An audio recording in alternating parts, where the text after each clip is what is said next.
મિત્રો, આપ જોઈ રહ્યા છો સિટી ક્રાઇમ ન્યૂઝ। હવે જોઈએ અગત્યના સમાચાર। વિશ્વ આદિવાસી દિવસ નિમિત્તે દાહોદમાં આદિવાસી સમાજ દ્વારા મહારેલી।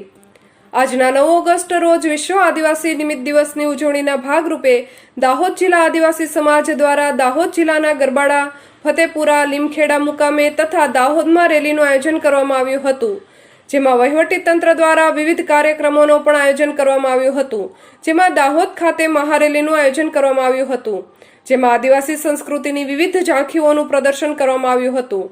આ મહારેલીમાં સેવાભાવી સંસ્થા દ્વારા ખાણીપીણાનું આયોજન કરવામાં આવ્યું હતું। દાહોદ પત્રકાર એકતા પરિષદ, દાહોદ જિલ્લા પ્રમુખ યોગેશભાઈ દરજી, મંત્રી મનોજભાઈ કટારા તથા તેમની દાહોદ ટીમ દ્વારા પણ પોયા તથા પાણીના સ્ટોલનું આયોજન કરવામાં આવ્યું હતું।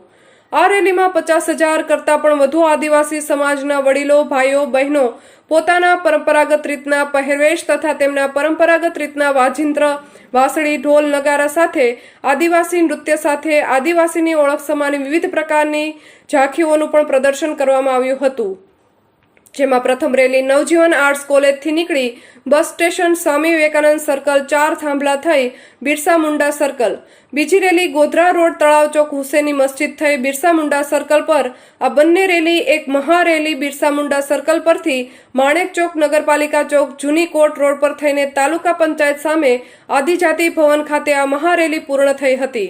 આ મહારેલીમાં અનિચ્છનીય બનાવ ના બને તેનું દાહોદ જિલ્લા પોલીસ અધિક્ષક ડોક્ટર શ્રી રાજદીપસિંહ ઝાલા દ્વારા પણ એક અદ્ભુત સુંદર આયોજન કરવામાં આવ્યું હતું, જેમાં બિરસા મુંડા સર્કલ પર પોલીસ અધિક્ષક દ્વારા બિરસા મુંડાની પ્રતિમાને ફૂલહાર પહેરાવીને તેમને નમન કર્યું હતું ને વિવિધ પ્રકારની ઝાંખી પણ નિહાળી હતી।